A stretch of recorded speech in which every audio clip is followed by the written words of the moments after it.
दोस्तों, जैसी गुर्बत अल्लाह के प्यारे नबी और हजरत बीवी फातिमा के घर आई, वैसी गुर्बत दुनिया में किसी के भी घर नहीं आई। आपके घर में दो दो महीनों तक चूल्हा नहीं जलता था, मगर फिर भी आपने कभी रोटी नहीं मांगी, फिर भी आपने कभी भी कोई गिला शिकवा नहीं किया। आज के इस वीडियो में हम आपको हजरत बीवी फातिमा के घर की गरीबी का ऐसा वाकया बताने वाले हैं जिसे सुनकर आपकी भी आंखों में आंसू आ जाएंगे और आप भी कुछ सोचने पर मजबूर हो जाओगे। इसलिए आज का यह वीडियो आप सभी के लिए बहुत खास है। आप इसको आखिर तक जरूर देखें और दिल से एक लाइक करके इसे शेयर भी कर दें ताकि और भी लोगों के पास में यह वीडियो पहुंच जाए। तो चलिए दोस्तों, शुरू करते हैं।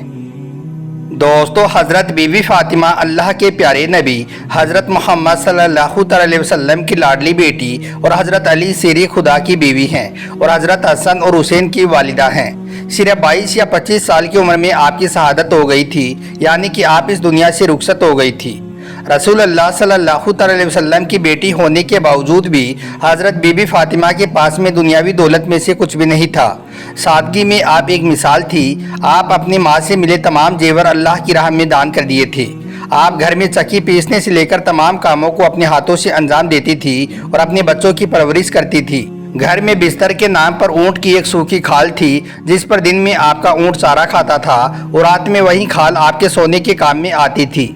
आपकी घरेलू जिंदगी बड़ी तंगी के साथ गुजरती थी। आप अपने घर के कामकाज खुद किया करती थी। बच्चों की परवरिश, शोहर की खिदमत और अल्लाह ताला की इबादत आपके रोजाना के काम थे। रात को घर के कामकाज से फारिग होकर जब आप अल्लाह की इबादत के लिए खड़ी होती तो कभी कभी ऐसा होता कि एक ही सजदे में फजर की अजान का वक्त हो जाया करता था। दोस्तों, बहुत सी बार हजरत बीवी फातिमा और आपके बच्चे फाका कशी की हालत में होते थे। आपके शोहर हजरत अली रजी अल्लाह तआला अन्हो का रोजाना का दस्तूर ये था कि आप सुबह मस्जिद में नमाज पढ़ने के बाद में मजदूरी के लिए निकल जाया करते थे। अगर मजदूरी मिल जाती तो घर का चूल्हा जलता था, वरना फाका होता था। अक्सर हजरत अली अपनी पूरी मजदूरी किसी ज़रूरतमंद की मदद में खर्च कर दिया करते थे और घर में फाका कशी होती थी। इसके बावजूद भी हजरत बीवी फातिमा की ज़बान से उफ तक नहीं निकलती थी, बल्कि वो अपने शोहर के इस काम में बराबर में शामिल रहती थी। हजरत बीवी फातिमा ने अपनी पूरी ज़िंदगी में अपने शोहर हजरत अली से कोई भी फरमाइश नहीं की, यानी कि कभी भी आपने कुछ भी नहीं मांगा कि मुझे यह चीज़ चाहिए। शादी के बाद अपने शोहर के घर जाने के बाद हजरत बीवी फातिमा ने ज़िंदगी जीने का जो नमूना पेश किया, उसकी मिसाल ढूंढे से भी नहीं मिलती है। आखिर में जब सन 7 हिजरी में रसूलुल्लाह सल्लल्लाहु अलैहि वसल्लम ने हज़रत बीवी फातिमा को एक कनीज़ अता की जो फ़िज़ा के नाम से मशहूर है। हज़रत बीवी फातिमा ने फ़िज़ा के साथ में एक सहेली जैसा बर्ताव किया। घर का कामकाज एक दिन वो खुद करती थी और एक दिन कनीज़ फ़िज़ा से काम लेती थी। अल्लाह के रसूल सल्लल्लाहु अलैहि वसल्लम जब हिजरत फरमाकर मदीना तशरीफ़ लाई तो उस वक्त हज़रत बीवी फातिमा कुंवारी थी।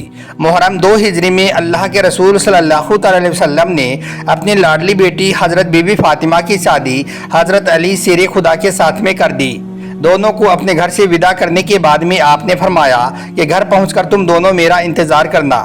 थोड़ी देर के बाद में आप बेटी हज़रत फातिमा के घर पहुँचे। वजू का पानी तलब फरमाया। वजू करने के बाद में बचा हुआ पानी अपनी बेटी और दामाद पर छिड़ककर यह दुआ फरमाई कि या अल्लाह, इन दोनों में मोहब्बत पैदा कर, इन दोनों में बरकत फरमा और इनकी नस्ल में बरकत पैदा कर। रुखसती के वक्त अल्लाह के रसूल सल्लल्लाहु अलैहि वसल्लम ने अपनी बेटी को तोहफे के तौर पर एक तकिया जिसके अंदर खजूर की छाल भरी हुई थी, एक प्याला, 2 चकिया और 2 घड़े दिए। अल्लाह के प्यारे नबी ने अपनी बेटी हज़रत फातिमा से बड़ी मोहब्बत की। आप फरमाया करते थे कि फातिमा मेरे बदन का टुकड़ा है, जिसने फातिमा को तकलीफ़ पहुंचाई, गोया कि उसने मुझे तकलीफ़ पहुंचाई।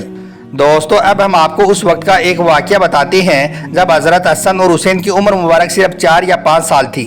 हज़रत बीवी फातिमा घर में चक्की पीसकर फारिग होती है। आपने जहाँ नमाज बिछाया और इरादा किया कि नमाज पढ़ लूँ, तभी नन्हे हज़रत हसन और हुसैन दौड़ते हुए आई और आकर जहाँ नमाज पर लेट गई।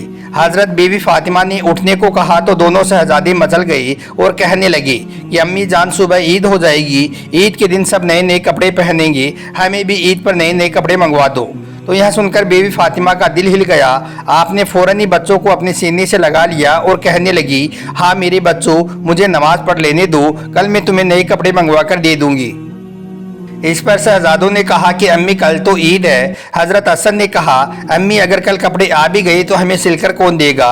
तो आपने कहा कि फ़िक्र ना करो मेरे बच्चों, दर्जी तुम्हारे लिए सिले सिलाई कपड़े ही लेकर आएगा।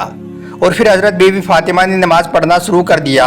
नमाज के बाद में अल्लाह की बारगाह में आपने अपने हाथ उठा दिए और अर्ज़ करने लगी, या अल्लाह, तू तो सब कुछ जानता है, तेरी इस बंदी ने बच्चों से सिर्फ इसलिए यह वादा कर लिया है कि उनका दिल ना टूटे।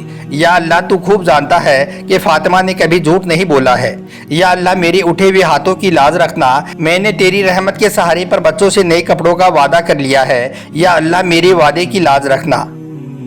दोस्तों, इसके बाद इफ्तारी का वक्त हो गया।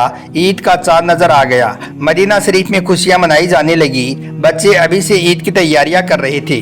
रात को सोते वक्त हजरत बीवी फातिमा के शहजादों ने फिर से अपनी अम्मी जान को उसका वादा याद दिला दिया। फजर की अजान हुई। हजरत बीवी फातिमा ने फजर की नमाज अदा की। अभी बीवी फातिमा ने दुआ के लिए अपने हाथ उठाए ही थे कि अचानक दरवाजे पर किसी की दस्तक हुई। आपने पूछा कि दरवाजे पर कौन है, तो आवाज़ आई कि बिनते रसूलुल्लाह, मैं आपका दर्जी हूँ, शहजादों के कपड़े लेकर आया हूँ। आपने गेबी मदद समझकर वो कपड़े ले लिए। उसके बाद हजरत हसन और हुसैन को वो कपड़े पहना दिए। बच्चे खुश होते हुए मस्जिद नबवी में अपने नाना जान को नए कपड़े दिखाने के लिए पहुंच गए। उस वक्त अल्लाह के प्यारे नबी हजरत मोहम्मद सल्लल्लाहु अलैहि वसल्लम मस्जिद नबवी में कच्चे फर्श पर लेटे हुए थे। अल्लाह के प्यारे नबी ने दोनों शहजादों को नए कपड़ों में देखा तो आप बहुत ज़्यादा खुश हुए। फिर अल्लाह के प्यारे नबी अपनी बेटी हजरत फातिमा के घर तशरीफ़ लाई और मुस्कुराकर पूछा कि बेटी, यह कपड़े कहाँ से आई हैं? तो आपने अर्ज़ किया, अब्बा जान एक दर्जी देकर गया है। आप सल्लल्लाहु अलैहि वसल्लम ने फरमाया कि बेटी, क्या तुम्हें पता है वो दर्जी कौन था? तो इस पर हजरत बीवी फातिमा ने कहा कि अल्लाह और अल्लाह का रसूल ही बेहतर जानते हैं। इसके बाद अल्लाह के प्यारे नबी ने फरमाया, बेटी, आपका दर्जी बनकर आने वाले हजरत जिब्राइल थे और वो यह जोड़ी अल्लाह के हुक्म से जन्नत से लाई थी। हजरत बीवी फातिमा ने अल्लाह का शुक्र अदा किया। इधर हजरत अली के नन्हे नन्हे शहजादे खुशी के मारे अल्लाह के प्यारे नबी की चादर को अपने सर पर रखकर आपसे बार बार लिपटे जा रही थी। दोस्तों, एक मरतबा अल्लाह के रसूल सल्लल्लाहु अलैहि वसल्लम हजरत बीवी फातिमा के घर तशरीफ़ लाई। आपने दरवाजे पर खड़ी होकर आवाज़ दी, बेटी, मैं अंदर आना चाहता हूँ, क्या मैं अंदर आ सकता हूँ? तो अंदर से आवाज़ आई, अब्बा जान, अंदर आने से पहले आप अपनी चादर अंदर फेंक दी। आपने घर के अंदर चादर फेंक दी। फिर आप घर के अंदर तशरीफ़ ले गई और पूछा कि बेटी फातिमा, क्या बात है, आज आपने पहले चादर क्यों मांगी? तो यह सुनकर हजरत बीवी फातिमा कहने लगी, अब्बा जान, मेरे पास में इतना कपड़ा नहीं है कि मैं अपना पूरा बदन छुपा सकूं, घर में इतनी ज़्यादा तंगी है। फिर अल्लाह के प्यारे नबी ने बेटी फातिमा से पूछा, ए फातिमा, मैंने सुना था कि तुम बीमार हो गई हो, इसलिए मैं तेरा हाल पूछने के लिए आ गया हूँ। तो बाप को देखकर हजरत बीवी फातिमा की आंखों में आंसू आ गए। फिर सुबह कहने लगी, या रसूलल्लाह सल्लल्लाहु अलैहि वसल्लम, बीमार भी हूँ और भूख की वजह से भी ये हाल है। उसके बाद हजरत बीवी फातिमा ने नमाज पढ़ने के लिए नियत बांधी कि इतने में आप धड़ाम से मुसल्ले पर गिर पड़ी। फिर नियत बांधी, फिर गिर पड़ी। यहाँ देखकर अल्लाह के प्यारे नबी ने पूछा कि बेटी, क्या बात है? तो कहने लगी, अब्बा जान, आज आपकी बेटी का तीसरे दिन का फाका है। दोस्तों, बड़ी बड़ी मुसीबतों से लड़ जाने वाले अल्लाह के प्यारे नबी हज़रत मोहम्मद सल्लल्लाहु अलैहि वसल्लम को भी आज बेटी फातिमा के आंसुओं ने रुला दिया और हिला दिया। आप रो पड़े, आपकी दाढ़ी मुबारक आंसुओं से तर हो गई। बेटी की यह हालत देखकर अल्लाह के प्यारे नबी की रहमत जोश में आई। आपने फरमाया कि बेटी, ज़रा मुसल्ला तो उठा। हज़रत बीवी फातिमा ने जैसे ही मुसल्ला उठाकर देखा तो देखा कि मुसल्ले के नीचे सोने का ढेर लगा हुआ है। अल्लाह के प्यारे नबी ने फरमाया कि बेटी, जितना चाहे सोना उठा लो, लेकिन क़यामत के दिन इसका हिसाब देना पड़ेगा। खुदा की कसम, क्या जवाब दिया अल्लाह के प्यारे नबी की लाडली बेटी ने। हज़रत बीवी फातिमा ने कहा, अब्बा जान, फाका कसी मंजूर है, लेकिन क़यामत का हिसाबो किताब मंजूर नहीं। इतना कहते हुए हज़रत बीवी फातिमा ने सोने पर वापस मुसल्ला डाल दिया। दोस्तों, नबी की बेटी होकर क़यामत के हिसाबो किताब का फिक्र है, मगर आज हम इस दुनिया में इतने ज़्यादा मग्न हो गए हैं कि हमें क़यामत के हिसाबो किताब की कोई भी परवाह नहीं है। अल्लाह पाक हम सब की हिफाजत फरमाए। आमीन, अल्लाहुम्मा आमीन।